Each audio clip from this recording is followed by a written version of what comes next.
Buwan naman sa ating One Balita Pilipinas ngayong Webes. Pasintabi sa mga nanananghalian.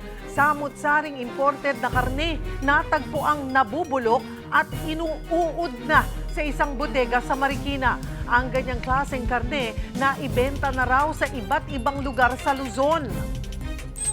Kasunod ng lumabas na pag-aaral na infected ng mikrobyo ang ilang ibinebentang sa malamig sa Maynila, Manila City LGU maghihigpit daw sa mga vendor. Kung kailan nagkukumahog na ang mga taga-albay sa paglilinis ng ashfall, panibagong uson na monitor sa Bulkang Mayon. How can we extort when they were the ones who came to us? Kasunod ng pahayag na ito ng social media personality na si Franco Mabanta matapos maaresto, palasyo itinanggi ang anumang ugnayan sa kanya ni Pangulong Bongbong Marcos. At mga kalulunsad pa lang na artista sa ilalim ng Star Works, sunod-sunod na agad ang proyekto. Ang isa sa kanila nagdiwang pa ng birthday sa unang pagkakataon. Magandang taghali, Luzon, Visayas at Mindanao. Thank you for joining us. Good afternoon sa mga nanonood. Ang uting utang, kumikita sa mga utang, kumikita. Dagsana ang mga paluwa sa kanilang mga probinsya. Hola! One Balita, Pilipinas!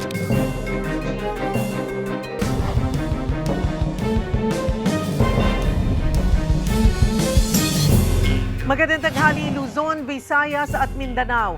Kabi-kabilang sunog ang sumiklab sa Metro Manila. Sa Taguig, 3 ang nasawi matapos matrap sa nasusunog nilang bahay. Magbabalita si Nina Ong Pauco. Madaling araw kanina, binulabog na malaking sunog ang Barangay Holy Spirit sa Quezon City. Natupok ang 3 kainan, pet shop at isang butika. 1 oras ang inabot bago ito naapula. Patuloy pa ang investigasyon sa mitsa ng sunog. 3 ang nasawi sa sumiklab naman na sunog sa New Lower Bicutan, Taguig. Nagsimula ito bandang alas 4:30 ng hapon kahapon at naapula mag-aalas 7 ng gabi. Ang mga biktima natrap sa kanilang bahay. Yung isa po ay 67 years old, yung isa naman po ay 65 years old. So yung isa po ay stroke patient, may nakasaklay po, nahirapan pa siyang gumalaw-galaw. Bukod sa kanila, halos 3 dosenang pamilya pa ang nasunugan. Makalipas ang ilang oras, may isa pang sunog na sumiklab sa Barangay Bagong Bayan pasado alas 9:30 ng gabi. Pahirapan ang pag-apula, kaya mag-aalas 2 ng madaling araw kanina bago nakontrol ang sitwasyon. Malakas yung hangin at talagang nasa gitna po yung ating ground zero kung tatawagin, yung ating origin ng fire at yun po yung naging challenge dahil masisikip po yung maiskinita na nilalatagan ng fire hose ng ating mga kasamahan sa bumbero. Ayon sa ilang residente, naiwang kandila ang pinagmula ng sunog. Nasusunog na yung loob ng bahay ng kapitbahay namin. Pinapatay pa lang namin yung apoy dun sa kabila hanggang sa di namin namalayan na pati yung bahay namin na nasusunog na po yung kisame. Nakatulog na po ako. Nagising lang po ako at sinisigaw yung anak kong bunso. Nanay, may sunog, may sunog!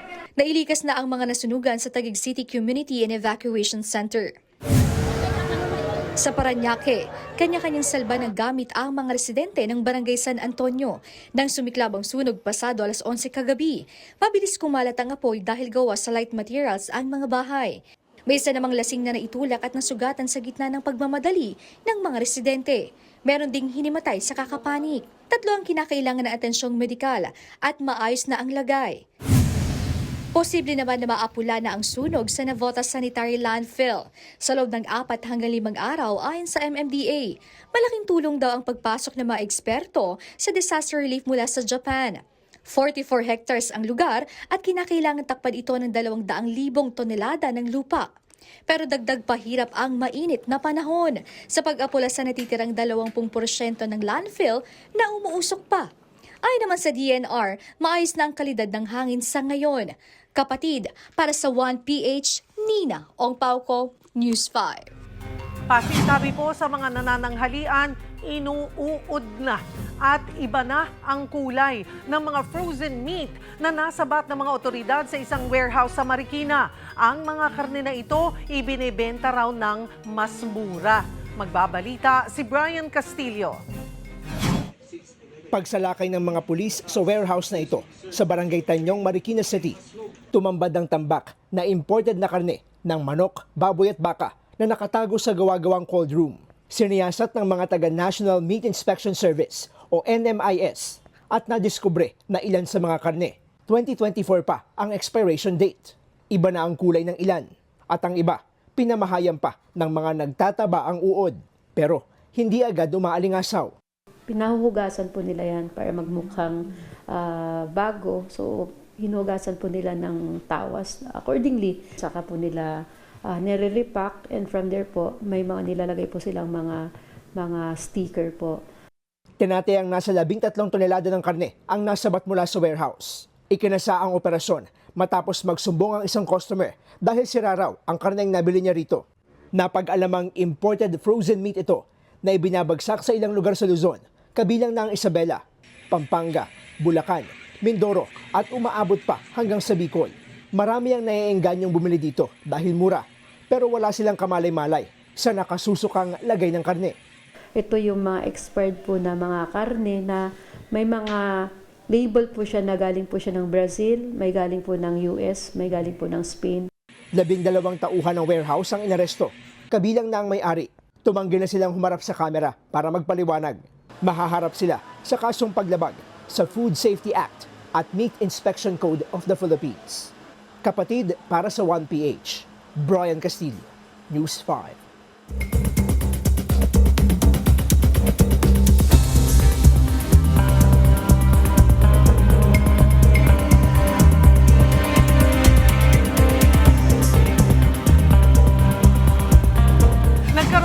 Bagong bugso ng uson sa Bulkang Mayon kaninang umaga. Para sa update live na magbabalita mula sa Albay, Simon Gualvez. Mon, kumusta na ang sitwasyon dyan?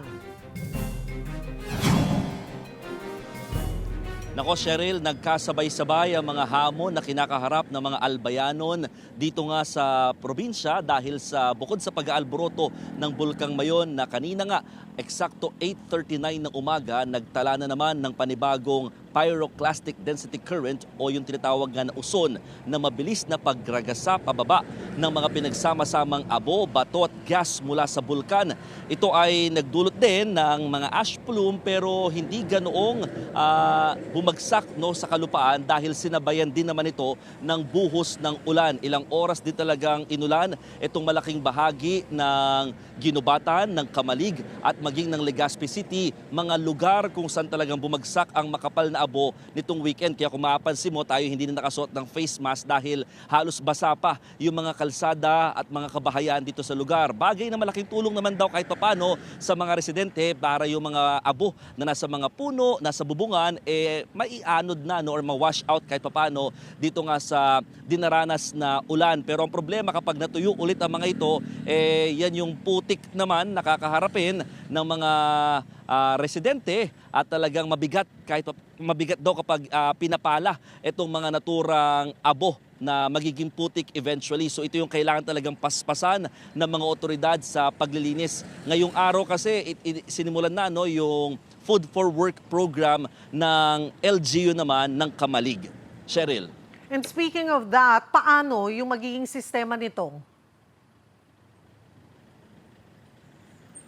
Oo, itong Food for Work program, Cheryl, ideally dapat cash for work kasi ito pero wala pa kasing nare-release na pinaka-budget. So inuna muna yung Food for Work, kumbaga ekstrang pagkain para sa mga apektadong residente. Ang pinaka-pinaprioritize dito ay yung mga magsasaka na talagang nalugi matapos matabunan ng abo yung kanilang mga pananim na aanihin na lang sana. So dahil nga walang kita, itong munang pagkain na extra ang kanilang kinukuha muna after maglinis dito sa mga area. So kumbaga double purpose, no? Bukod sa malilinis kahit paano yung mga lugar na talagang balot pa nga rin ng abo, mabibigyan pa ng pagkain ang mga residente. Tatagal ito ng 1 linggo, pero ang pinakahinihintay kasi nila dito yung Cash for Work program, yung parang sa tupad, no? Ganun yung magiging sistema na kailangan nilang maglaan ng kanilang oras ng paglilinis para kapalit ng cash aid. Cheryl. But for now, sabi mo nga, food for work, anong pagkain, anong additional food ang makukuha nila? At paano ba yun? Everyday na worth? Kasi di ba, minimum wage ang yung Cash for Work program. So anong klaseng pagkain? Mga ano rin to, Cheryl, mga food packs din talaga siya, pero mas marami-rami di hamak doon sa regular na food supplies na nare-receive din nila, mga relief packs mula naman sa DSWD. So ito yung initial pa lamang na tulong ng LGU ng Kamalig. Sila lang kasi talaga yung nagpatupad lang nito, no, nitong Food for Work program, dahil inaasahan next week yung pamamahagi naman ng DSWD in terms of cash assistance sa mga magsasaka. Inaasahan sila makakatanggap dito ng 10,000 piso mahigit, no, kada isang tao, around 6,000 farmers. Yung estimate ng Department of Agriculture ng Agricultural Office rather ng probinsya na makakatanggap ng tulong mula sa DSWD patungkol dyan sa cash assistance na yan. So doon sa pagkain, ano lang to, mga normal food assistance na nakikita natin ng mga food packs, pero yun nga, mas dodoble yung matatanggap nila dahil meron din naman mga unang ibinigay na mga relief packs sa mga residenteng naapektuhan nung ashfall nung nakaraang weekend pa. Cheryl. Mon, problema pa rin ba yung mga pumupuslit dun sa danger zone? Oo, Cheryl, kahapon talagang yan yung pinuntahan natin kasama ng Daraga PNP dahil meron silang mga info or timbre na natanggap na merong mga residente pa rin na pumupuslit nga. That's the exact word kasi hindi na sila sa mismong kalsada dumaraan kundi humahanap sila ng alternative way para makapasok nga dito sa 6-kilometer permanent danger zone.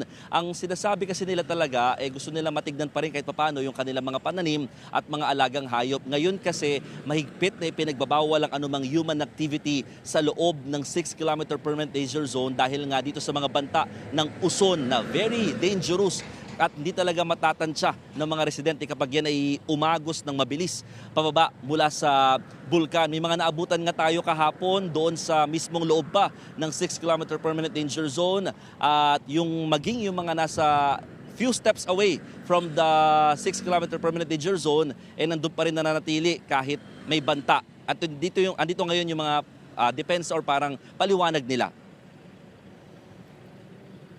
Sanayan lang talaga. Kailangan alam kung saan talaga manguha ng makakain. No? Talagang kailangan magsubok talaga. Bakit ka pumasok pa rin? Nito, malapit pa lang, hindi na sa malayo. Hindi ka ba natatakot sa uson? Natakot ako sa uson, kaya tinitingnan ko palagi. Pag may aliw pumutok, bigla akong aalis. Nagpunta rin dyan yung Alagang Kapatid Foundation, di ba Mon? Sa ngayon, ano-ano pang tulong ang kailangan ng mga residente dyan?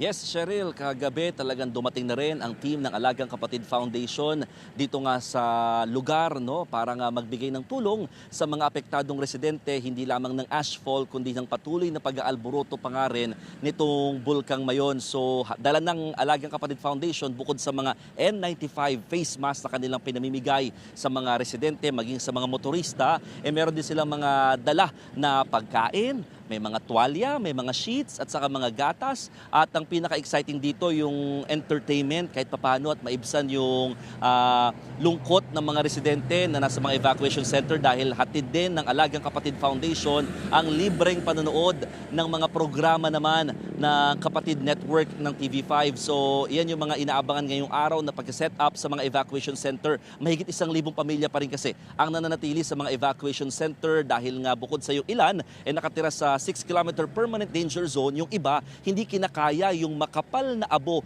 na nananatili sa kanilang mga lugar mula ng matinding ashfall na nangyari nitong Sabado. Ang pinakakailangan ng mga residente pa rin dito, ilan sa mga pagkain at saka inumin tubig ang kanilang hiling, diaper at saka gatas. Pakinggan natin yung kwento ng ilan sa mga evacuee. Siyempre, tinawa ko sa mama ko, tsaka sa akin na din. Dahil? Parang wala na sa amin nagmamalasakit doon. Sobrang takot kasi sa akin okay pa. Kung masupukate yung matanda, may ano pa naman, may konting nanamatayan sa puso. Kung pwede sana po, diaper, madaming diaper. Tsaka gatas na lang. Yun lang po. Diaper, importante. Minsan nga po, pag na ano yung short, tatapon ko na lang, di man kaya maglaba.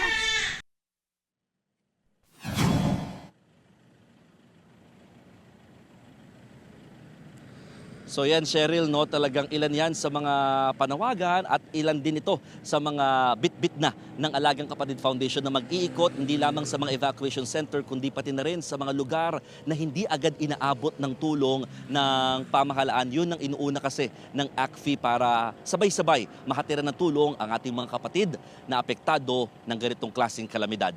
Cheryl. Maraming salamat at mag-iingat kayo dyan, Mon Gualvez. Sa iba pang balita, bumagal ang paglago ng ekonomiya nitong first quarter ng 2026. Base sa report ng Philippine Statistics Authority o PSA, umabot lang sa 2.8% ang inilago ng ekonomiya ng Pilipinas sa unang 3 buwan ngayong taon. Kumpara yan sa 3% growth noong last quarter ng 2025 at malayo sa 5.4% growth sa first quarter noong nakaraang taon. Umaasa pa naman ang economic managers na makakabawi ang ekonomiya ng Pilipinas ngayong taon pero hindi rin daw kasi inasahan ang pagputok ng giyera sa Middle East na nagresulta sa pagtaas ng presyo ng langis at iba pang mga bilihin. Ang masaklap pa, lumobo din ang utang ng Pilipinas. Halos 18.5 trillion pesos na yan nitong Marso. Pangunahing dahilan nito ang pagsadsad ng halaga ng piso kontra dolyar. Gumawa na ng bersyon ng electric jeepney ang isa sa mga kumpanyang nakilala sa paggawa ng traditional na jeep. Para bigyan ng mukhang balita, Mobile Journal, Francis Rivera. Kilala ang Sarao Motors na isa sa mga pinakamatagal ng gumagawa ng mga traditional jeepney sa bansa. At ngayon, dahil sa modernong panahon, nakagawa na rin sila ng electric na jeepney. Mula sa wheelless jeep hanggang sa traditional jeepneys, sa loob ng 7 dekada, lahat yan nagawa na ng Sarao. At ngayong ang Inay Electric, syempre, gumawa na rin sila nito. Puro itong electric na nagawa sa tulong ng Tembo ELV. Matagal na din namin na-predict na darating yung ganitong time ng crisis. Ginawa namin to para mas mapababa and para din patunayan bilang mga Pilipino na kaya din natin gumawa ng sarili natin. Marami nang nagsasabi yung jeep na pag-iwanan na. Kumbaga, we're stuck in the past. And thankfully, may mga gusto pong tumulong para makabuo ng mas modern and more fuel efficient and more environmental friendly na sasakyan. Andito tayo ngayon sa loob ng electric jeepney ng Sarao Motors. Kung mapapansin natin, napakataas pa ng clearance, no? Ang height ko ay 5'5 to 5'6, no? At mataas-taas pa. At kung mapapansin din natin, may mga CCTV din na naka-allocate or may mga nakalagay dito na connected daw sa mga device ng mga operators.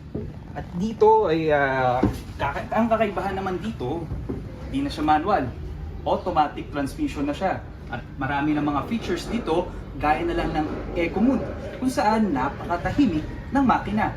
At ang steering wheel, power steering wheel na napakagaan ng imaneho para sa mga kapatid nating tsuper. Pag nasaid ng baterya, 45 minutes lang ang charging at kaya nitong tumakbo hanggang 300 kilometers. It's a proof of concept that pwede pa bigyan ng pangalawang buhay yung mga traditional jeepneys natin. We're planning to launch this soon, release it to the local market para makita nila na kaya din naman ng local manufacturers gumawa ng EV or even when you say modern jeep. Hindi lang ito basta jeepney o kung minsan tinatawag din natin hali ng kalsada. Isa rin itong pagunay na kaya natin mga Pinoy na makipagsabayan sa makabago at modernisadong panahon. Mga kapatid, Upo Journal, Francis Rivera po, ang kuka ng balita. Susunod, Manila City LGU maghihigpit sa mga vendor ng samalamig. Kasunod ng lumabas na pag-aaral na infected ng mikrobyo ang ilang ibinibentang samalamig sa kanilang lungsod. Naarestong founder ng Peanut Gallery Media Network o PGMN na si Franco Mabanta, iginiit na na-set up lang sila. How can we extort when they were the ones who came to us? At 48 ASEAN Summit, nag-umpisa na sa Cebu. Energy security at code of conduct sa South China Sea, inaasahang tatalakayin. Yan at iba pa sa pagbabalik ng One Balita Pilipinas.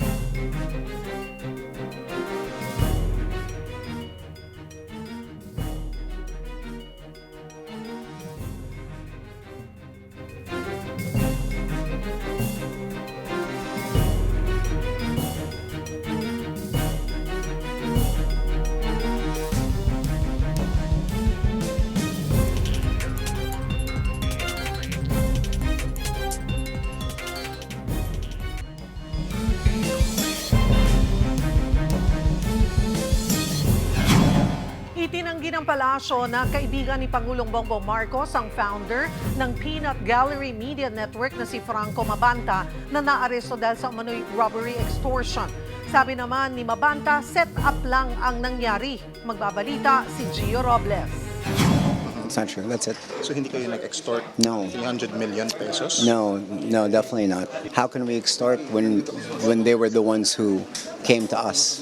Ito ang giniit ng founder ng Peanut Gallery Media Network o PGMN na si Franco Mabanta matapos arestuhin ng NBI noong Martes. Sangkot umano sa robbery extortion si Mabanta pati ang director at finance officer ng PGMN at dalawang iba pa. Ayon sa NBI, noong nakaraang taon pa lumapit ang grupo sa kampo ni dating House Speaker Martin Romualdez. Pero kamakailan lang sila dumulog sa ahensya nang hihingi raw sina Mabanta ng 350 million pesos para wag ilabas ang expose laban sa mambabatas. Naibaba raw ito sa 300 million pesos at hahatiin sa 4 na bigayan, kaya Martes ng gabi ikinasa ang operasyon. Una raw nakipagkita sina Mabanta sa nagpakilalang tauhan ni Romualdez sa isang 5-star hotel sa Makati. Ang problema lang, yung subject ayaw niyang tanggapin yung pera personally. And ang explanation niya nga kasi doon sa lugar, sa hotel, so maraming CCTV. So nag-instruction sa amin na dalhin ito sa isang lugar sa Pasig. Lumipat sila sa isang exclusive subdivision sa Pasig. Nang magkasundo na sa transaksyon, dito na nagpakilala ang kanilang ka-meet-up na ahente pala ng NBI. Nakuha sa kanila ang 75 million pesos na marked money at budol money na nasa maleta. Pero giit ni na Mabanta, set up ang nangyari. Ayon naman kay NBI Director Melvin Matibag, hindi nila pinag-iinitan ang mga personalidad na bumabatiko sa gobyerno. Wag raw haluan ng politika ang operasyon ng NBI. Kung may mga personality na tumitira reputational attacks to gain money, to gain position, dapat yun yung managot. Pero yung NBI, let's be fair to the men and women of NBI, law enforcement itong mga to. We act based on evidence. Sumailalim sina Mabanta sa online inquest proceedings at dadalhin sa NBI detention facility sa Muntinlupa. Hindi naman direktang sinagot ng palasyo ang usap-usapan na kilala raw ni Pangulong Bongbong Marcos si Mabanta. Sa halip, nagpakita si Palace Press Officer Claire Castro ng mga larawan ni Mabanta kasama sina former President Rodrigo Duterte at Vice President Sara Duterte pati si Attorney Harry Roque. Hindi po siya kaibigan ng Pangulo, pero siguro mas nanaisin ko po kung ito po ang inyong itatanong dahil ito po ay mismong pinost ni Franco Mabanta Baka ito po ang itanong nyo kung ano po ang relasyon niya sa mga Duterte. Marami naman po yata siyang na-feature sa kanyang mga articles na halos ay kumakalaban sa administrasyon. Kapatid, para sa 1PH, Gio Robles, News 5. Nakatakdang ilabas ng Sandigan Bayan 3rd Division ang desisyon sa petisyon ni former Senator Bong Revilla na makapagpiyansa. Para sa update, magbabalita live mula sa Sandigan Bayan si Mobile Journal, Arles de los Santos. Arles. Cheryl, hanggang sa ngayon nga ay hinihintay natin anumang oras kung maglalabas na nga ba ng resolusyon ang Sandigan Bayan 3rd Division kung mananatili nga ba sa kulungan o makalalaya si dating Senador Bong Revilla.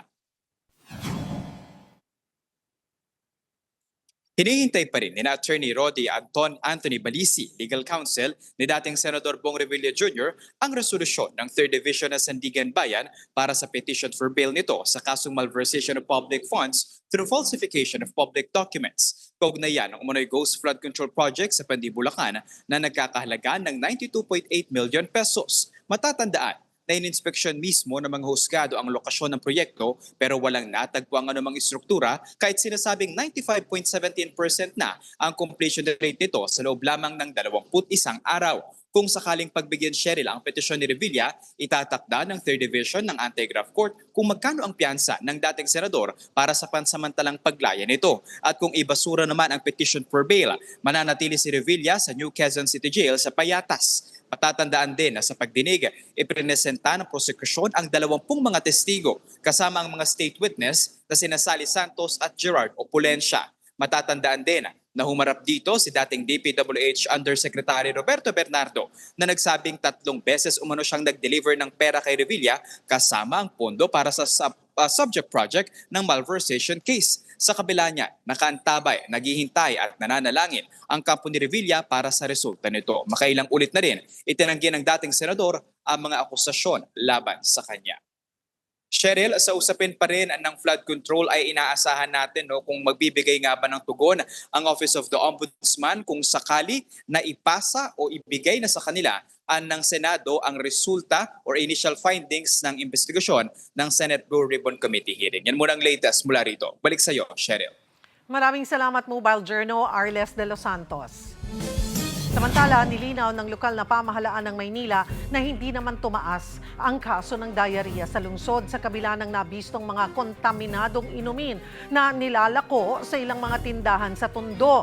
Sa ginawang pag-aaral ng University of the Philippines, Manila, mula 2024 hanggang 2025, lumabas na kontaminado ang mga panindang sa malamig doon ng bakterya na hindi basta-basta tinatablan ng antibiotics. Kasama sa kinuhanan ng sample ang mismong gamit na yelo, tubig, baso, ang mga mismong inumin, pati kamay ng mga vendor na nagtitimpla. Paliwanag ng mga eksperto, hindi naman automatic na magkakasakit ang mga nakainom ng kontaminadong sa malamig. Pero pwede pa rin magkakomplikasyon kung masyadong mataas ang bacterial content. Para tugunan niyan, nagsagawa na rin ng testing ang Manila LGU sa 150 na food stalls sa Tondo. Hihigpitan na rin ng City Hall ang licensing system para tiyaking sumusunod sa tamang hygiene at food handling ang mga food vendor. Dumarating po sa punto na humihina po, bumaba pa po ang ating resistensya. Diyan po lumalaganap ang mga resistant bacteria. Okay, at kung saan kailangan na po natin ng gamot na iinumin yung ordinaryo, hindi na po epektibo. So that is a threat in the community. Let's address it right away. Kasi nga, mahirap siyang supuin, number 1. Number 2, ay baka kumalat pa siya, no? Baka mag-mutate, mahirap din yun. So as early as now, preventive is the key sa community. Naglatag na ang lokal na pamahalaan ng Maynila ng aksyon matapos matuklasan sa pag-aaral ng University of the Philippines Manila na may drug-resistant bacteria sa lahat ng 12 palamig stalls na sinuri sa Tondo. Ayon sa Manila Health Department, itinuturing na nilang high-priority public health concern ang nasabing findings. Kaugnay na makakasama natin si Dr. Grace Padilla, ang Director ng Manila Health Department. Magandang tanghali po sa inyo, Doc. Salamat po sa oras. Hi, magandang tanghali, Ms. Cheryl, at sa lahat ng nakikinig po sa inyo. Doc, ay gaano po kaseryoso itong banta nga ng drug-resistant bacteria na natagpuan sa mga palamig stalls sa Tondo? Oo, nagpapasalamat tayo sa UPPGH College of Public Health sa pag-share nila ng data nila sa atin. At syempre, napaka-importante po yan. Kahit isang mikrobyo lang na may ganon ay talagang alarming na po para sa public health yan. No? So hindi basta-basta po ang mikrobyo na yon kasi yung regular naman ay nakikita naman natin yan, pero ito ay mahirap sugpuin at mahirap i-treat na sabi ni yun po. So ano po yung mga posibleng epekto nito sa kalusugan ng mga consumer, lalo na ngayong mainit ang panahon at marami talaga namang bumibili ng palamig? Opo, yung beat the heat, no? So yung pag-inom natin ng ating mga pansamalamig ay kailangan makikita rin natin yung klase ng mga tindahan na binibilhan natin. So mataas ang risk sa mga taong yung sa mga areas na talagang congested at populated. Kaya ina-alarm din namin yung mga consumer na sana ay maging maingat sila sa pagpili nila ng mga bibilhin. Kasi ito ay malaki ang epekto sa kalusugan natin. Pwede silang magkaroon ng diarrhea at saka kung ano pang mga gastrointestinal diseases at pagsusuka gawa ng pag-inom ng gano'n. So, ang Manila Health Department ay nagsagawa ng saturation drive dun sa area na na-identify nila. And ina-ensure natin na lahat ay mare-regulate sana natin yung mga vendors. At ina-advise natin talaga sila na gumamit ng tamang tubig or malinis. At yung sa preparation din ng pagkain or tubig, kailangan na-i-inculcate din natin sa kanila. Although yung iba nga maayos naman yung tubig, maayos naman yung yellow, kaya lang yung paghawak nila, yung practices nila, yun po ang tututukan po ng Manila Health.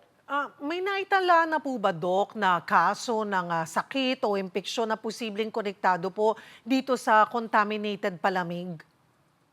Yeah, we have reviewed the case kasi this is a 2024 na data nila. But according to our City Epidemiological Surveillance Unit, wala naman po tayo nakitang outbreak ng diarrhea or pagtatangis sa ating mga certain areas ng Manila. Ano po yung unang hakbang na ginawa ng Manila Health Department matapos nga lumabas itong resulta ng pag-aaral po ng UP Manila? Yes, nag-deploy na po tayo through our Division of Sanitation ng ating mga sanitary inspectors. So in-identify po natin yung mga stalls na nakapaloob dun sa area. So we have a total of 150 stalls na nakita natin. And then out of these stalls, kinuhanan po natin sila ng libreng sampling. No? Sample po para maipadala sa ating public health lab at ma-analyze po nila yung water. And then, antayin na lang po natin yung resulta and whatever it is, i-implement po natin. And on top of that, ang ating Health Education and Promotion Unit ng Manila Health ay na-deploy na rin sa iba't ibang area. So, para turuan ang ating mga vendors kung paano, yung mga food handlers natin, yung proper food handling at saka yung sanitation ng kanilang kapaligiran. So, yun po, education ang kailangan natin. May posibilidad, Doc, may posibilidad bang ipasara muna o suspendihin yung operasyon nitong mga vendors na mapapatunayang lumalabag sa health standards?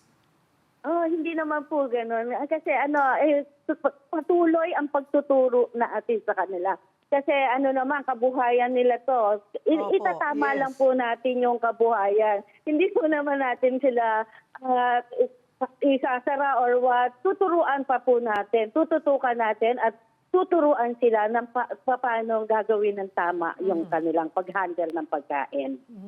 Paano po masisiguro ng lungsod na malinis na at ligtas ang tubig at yelong ginagamit ng mga street vendors? Dito po ba, okay, maliban sa pagtuturo po, sabi nyo tuturuan yung proper handling po ng kanilang ibinebenta, pero din kasi nakikita yung source, yung pinagkukunan nila, doon din nagsisimula yung problema. Tama po kayo, Ma'am Cheryl.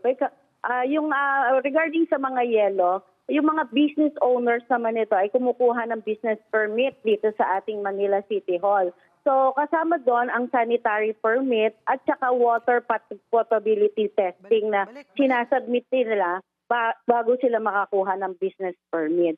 So ina-identify na rin namin yung mga water station. So lahat naman ng water station dito sa Manila ay nagkakaroon sila ng kailangan nila magkaroon ng sanitary permit na nagpapatunay doon at pinatest nila yung kanilang inilalabas na water.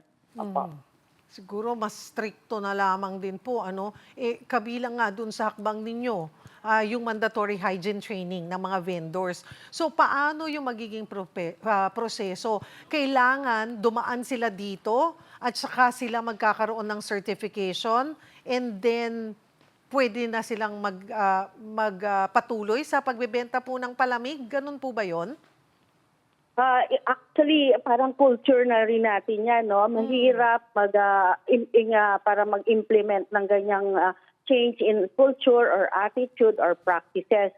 Ang pinapayo ko lang po sa kanila, sa mga vendors, kailangan pag nagbebenta po sila ng pagkain, i-assume nila na yung binibentahan nila ay kamag-anak nila or kapamilya nila para, alam mo yun, para ma-inculcate nga sa kanila na dapat malinis. Kasi kung kapamilya mo, di ba, sinasabi natin na lutong bahay, ganyan. So, dapat malinis. So, yun po, kailangan po talagang maiayos ang kanilang attitude at yung practices.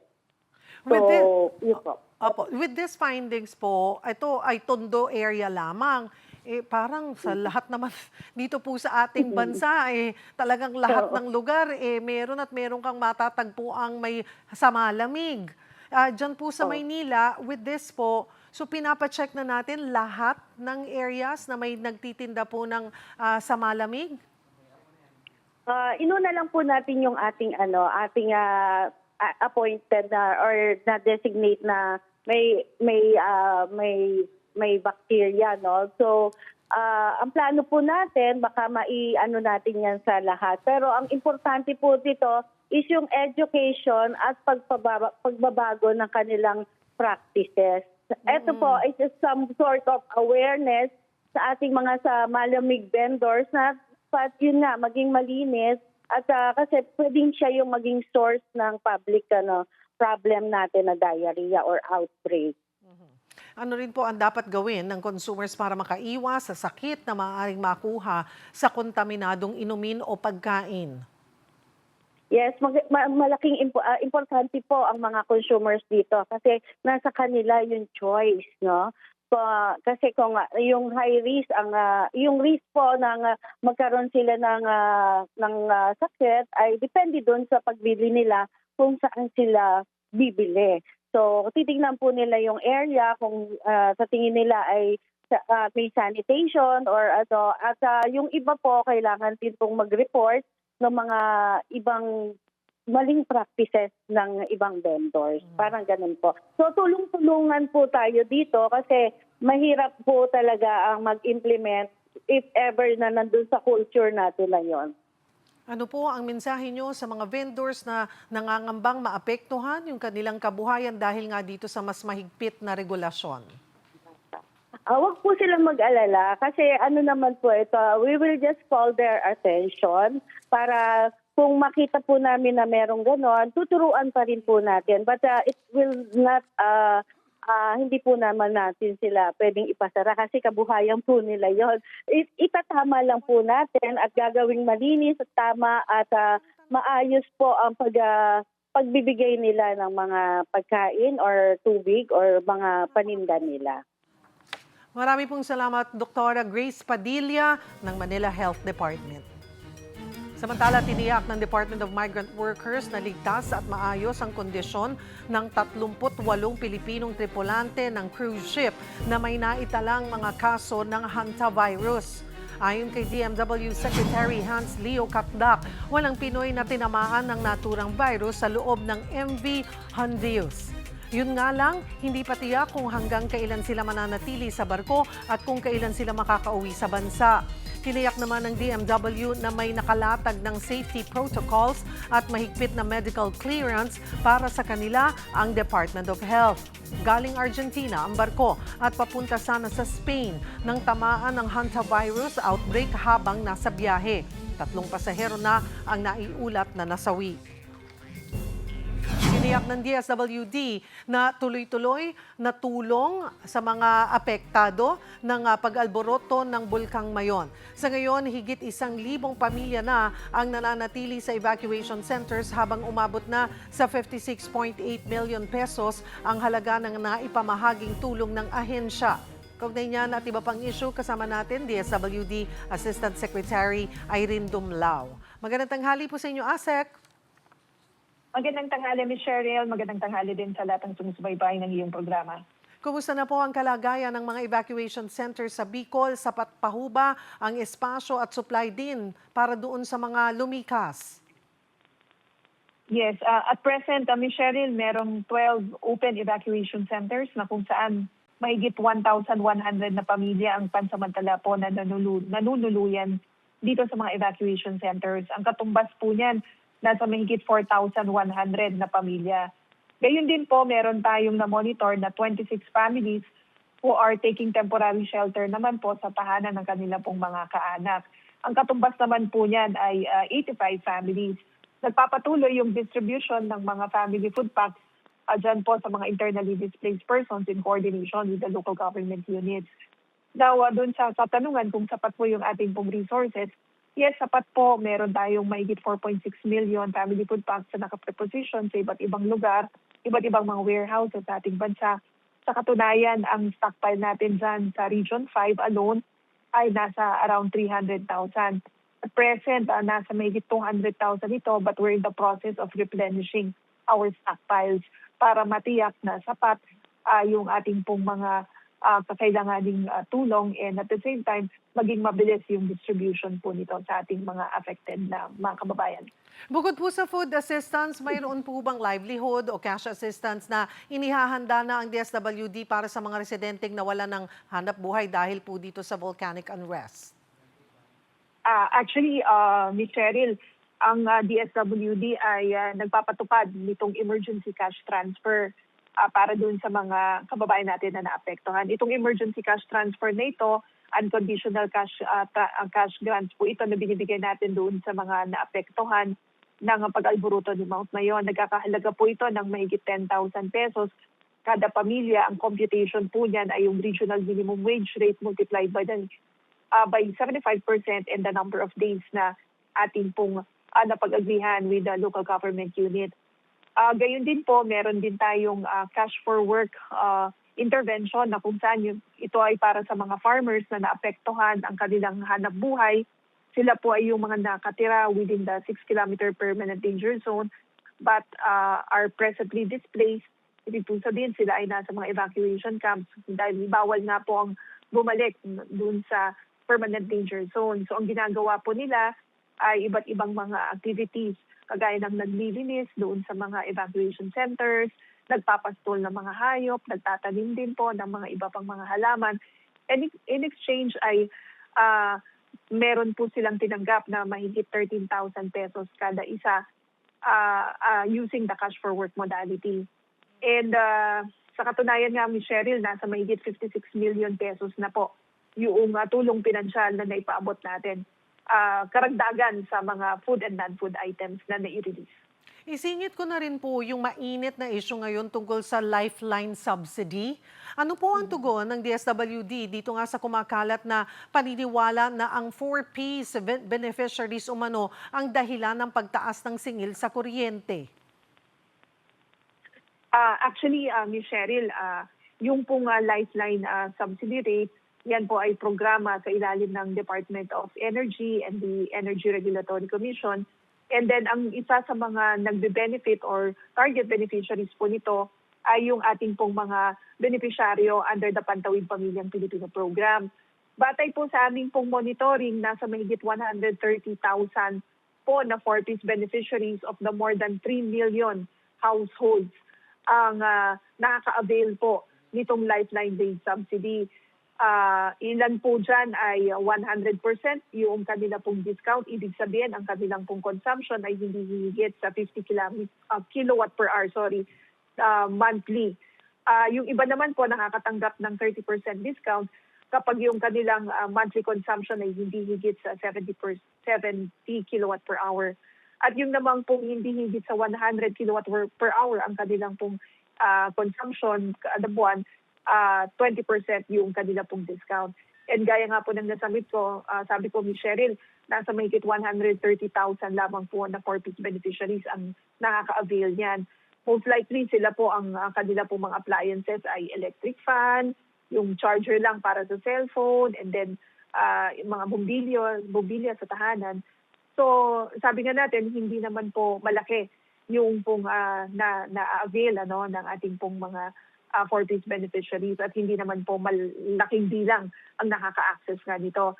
Sa katunayan, pag titingnan natin yung ating electrical bills, magkano lamang po yung pong na-deduct for Lifeline-based subsidy. So we just wanted to take this opportunity to thank every taxpayer who's helping through the Lifeline-based subsidy para itong ating mga 4-piece beneficiaries ay hindi na po maging malaking pasanin yung kanilang konsumo sa kuryente o yung pagbayad sa konsumo ng kuryente at magamit nila yung kanilang conditional cash grants para sa edukasyon at kalusugan ng kanila pong mga pamilya. So again, we're thankful to every taxpayer who's helping through the Lifeline-based subsidy. Pakilinaw na rin po itong kumakalat online na namamahagi raw kayo ng air conditioning units for 4-piece beneficiaries. Well, Ms. Cheryl, wala po katotohanan ang kumakalat na impormasyon sa social media na namamahagi ng libreng air conditioning unit ang Department of Social Welfare and Development para sa ating pong mga 4-piece beneficiaries. We've examined yung pong lumalabas na post and nakita natin na mga AI-generated po ito. So again, we wanted to clarify na wala po kaming ipinapamahagi na air conditioning units, and also we'd like to take this opportunity to appeal to the public na tamang tulong sa tamang impormasyon lamang po tayo, tumingin lang sa mga official communication platforms ng ating pong ahensya to verify and fact-check information that are being published online. At panghuli na lamang, ASEC, planchado na ba, tuloy na yung pamamahagi ng cash assistance para sa TNVS drivers at operators sa susunod na linggo? Tama, Ms. Cheryl, nakausap na po natin ang mga transport network companies at sila po ay maglalabas na ng abiso hinggil sa mga schedule at mga payout venues para po sa mga drivers ng TNVS, MC Taxi at Service Delivery within Metro Manila and yung mga karating po na lugar. So hintayin lang po natin yung anunsyo na ilalabas ng mga transport network companies because ito po yung napagkasunduan natin sa kanila na ayusin po nila yung logistical requirements para sa pagpapatuloy na pamamahagi ng cash relief assistance para po sa mga tsuper. Maraming salamat, ASEC Irene Dumlao ng DSWD.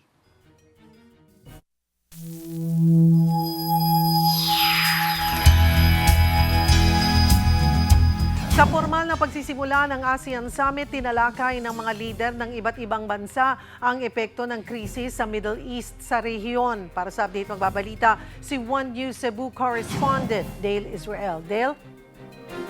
Maing udto, Cheryl, nagsimula na ngayong araw ang ASEAN Foreign Ministers Meeting kung saan tinalakay ng mga kalihim ang direktang epekto sa rehiyon kabilang na ang krisis sa gitnang silangan at ang epekto sa enerhiya, kalakal at supply sa pagkain. Sa talumpati ni Foreign Affairs Secretary Maria Teresa Lazaro, binigyan din niya ang krisis sa Middle East ang nagtulak para madeklara ang State of National Emergency or National Energy Emergency sa Pilipinas itong March 24. Dahil dito, kinailangan baguhin ng Pilipinas ang mga plano para sa pag-host ng mga pulong ng ASEAN, kung saan karamihan sa mga pagpupulong ay ginawa na lamang sa pamamagitan ng virtual modalities, habang nilimitahan naman ang mga in-person arrangements para sa mga mahalagang pagpupulong tulad nito. Ayon kay Lazaro, bagaman malaki ang hamon dulot ng kasalukuyang sitwasyon, nananatiling matatag ang ASEAN sa pagtugon sa mga pangmatagalang layunin nito sa ilalim ng ASEAN Community 2045. Binigyan din niya ang mga pangyayari sa labas ng rehiyon na may malaking epekto sa mga bansa sa ASEAN, lalo na sa usapin ng enerhiya.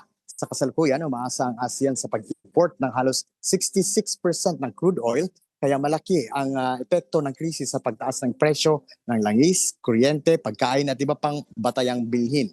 Nabanggit din ang mga naging epekto nito sa transportasyon, turismo at sa milyong-milyong ASEAN nationals sa Middle East. Dahil dito, nagdaos ng 2 espesyal na pagpupulong ang mga foreign ministers ng ASEAN upang pag-usapan ang kolektibong pagtugon ng rehiyon sa krisis. Tinalakay rin sa pulong ang mga isyu tulad ng pagpapalakas ng ASEAN Crisis Coordination, ang pagdiriwang ng Golden Jubilee ng Treaty of Amity, ang cooperation and integrasyon ng Timor-Leste sa ASEAN at ang sitwasyon sa Myanmar kaugnay ng 5-point consensus. Tungkol naman sa Myanmar, inaasahang susuriin ng ASEAN ang mga pag-unlad sa nasabing bansa dahil ang kanilang foreign minister lamang ang kalalahok at hindi ang kanilang head of state.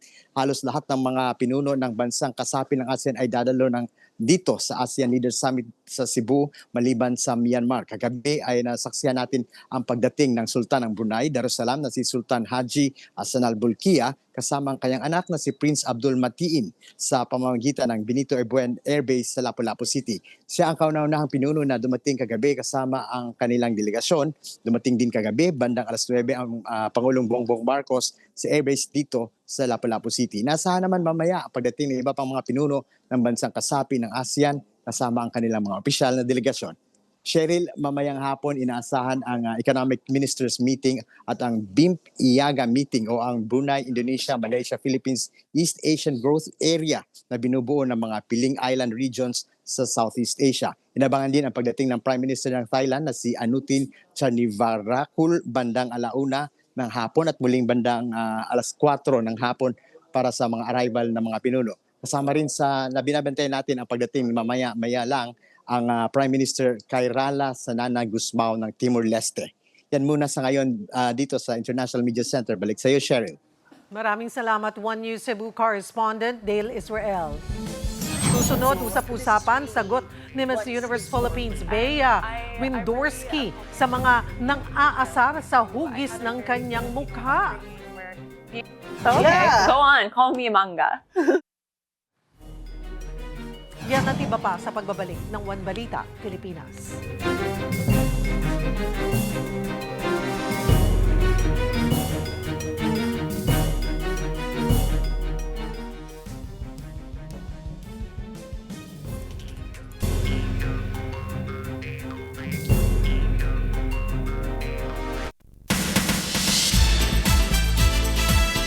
Hola mga kapatid, ngayon na po ang red carpet welcome at meet and greet ni Miss Universe Philippines Bea Milian Windorsky sa kapatid employees. At bago naman yan, umani siya ng papuri sa pagiging unbothered sa mga basher na pinupuna ang hugis ng kanyang muka. Sa panayam natin sa kanya sa The Long Take ng One News, no holds barred ng beauty queen. Pati tuloy, mga nakanood sa interview, humanga lalo kay Bea. Say nila, mas Pinoy pa nga raw siya kumpara sa kanyang mga basher. Lalo na tinatanong natin si Bea in Filipino at walang kabakal-bakal niyang sinasagot ang mga question natin. People call me Manga because of my face shape. But mangoes are my favorite fruit. So, okay, Yeah. go on. Call me Manga. Ano yung mga Filipino values na in-instill sa'yo ng mommy mo? I would say being koripot. Value po! Gusto ko yun! Gano'n kakakuripot? Up until I Oo nga, won Ilocano. Miss Universe Philippines, I would angkas everywhere to save money, especially in the middle of a fuel crisis, Oo. I really was trying to find those ways to save some money. My electricity bill is through the roof right now. Oh, so yeah. unfortunately, I can't angkas anymore. But I still save in other ways. I love to cook at home.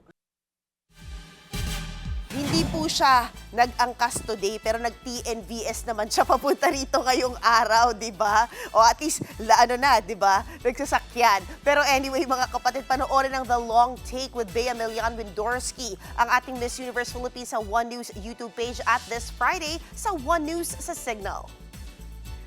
Ito naman po, booked and busy na ngayon ang Block 1 artist sa Starworks. Pero alam nyo ba, bago ang debut nila, ipinagdiwang muna na ang isang milestone ng isa nilang kapatid. Yan ang 18th birthday o debut ni Celine David last weekend. At sa edad na ito, breadwinner siya ng kanyang pamilya. Kaya naman, napakasaya po niya, for the first time ay aktwal na naipagdiwang ang kanyang kaarawan. Pang-celebrate lang talaga namin tuwing birthday ko. It's either Watatops or Monde. Pero yung favorite ko doon, kapag ginising nila ako ng 12, Happy birthday, Celine! Ito na yung Minions na may candle. Blow, edi tapos na. Yan na. Talaga? Wala kang handa kahit spaghetti? Wala po. Pangako ko po ni Celine at ng mga kasama niya sa Block 1 ng Starworks, it will only get better from here. At ito naman ang isa pa nga sa kanila si Carmela Lozano na boses po sa original soundtrack ng My Best Friend Eman, kalahating taon ang naging training bago ang kanilang debut. Kinuwento niya gaano kahirap ang pinagdaanan nila na magkakasama. Actually, nung una po, sobrang parang ang hirap pa namin parang mag-harmony sa isa't isa. Kasi parang kinakapa pa namin yung isa't isa. Pero now, I'm proud na nakikita ko na ganito kami. And I'm very proud sa naging outcome namin. And we will continue to work hard po. Eto naman, di ba? Alam nyo ba na showing na yung bagong installment ng pelikulang hango sa video game na kinalakihan po ng maraming Pilipino ang Mortal Kombat! Di ba? Nagbabalik ang minahal na karakter na si Johnny Cage, played by The Boys breakout star Carl Urban. Nakipagbakbakan siya at ang kanyang team ng Earth Realm para iligtas ang mundo. At para nga kay Carl, ito ang pinaka-physically demanding character na kanyang ginampanan. At bukod nga kay Johnny Cage, minahal din sa Mortal Kombat dahil talaga naman napaka-iconic ng video game characters gaya na Liu Kang, Kitana, si Sonya Blade at napakarami pang iba. Isa naman sa producer ng second installment si James Wan na nasa likod ng mga film giants kagaya ng Aquaman, Fast and the Furious 7 at Conjuring franchise. Kaya asahan na ang malulupit na fight scene sa pelikulang mapapanood na ngayon sa mga sinihan. Jeremy really did bring a lot of fun to this particular movie, to the script, and actually having Mortal Kombat. The tournament was a big part of it, and so we felt like we wanted to really push in that direction. Alright mga kapatid, yan muna ang latest sa Showbiz. Balik sa iyo, Cheryl. Thank you, MJ. At yan po ang mga bumabanderang balita at public service sa inyong tunay na kasalo sa tanghali. Hanggang bukas, dito sa Balitang magpapabusog sa inyong kaalaman. Ako po si Cheryl Cosim. Kami ang inyong kapatid sa public service. 1PH, teleserbisyo para sa Pilipino.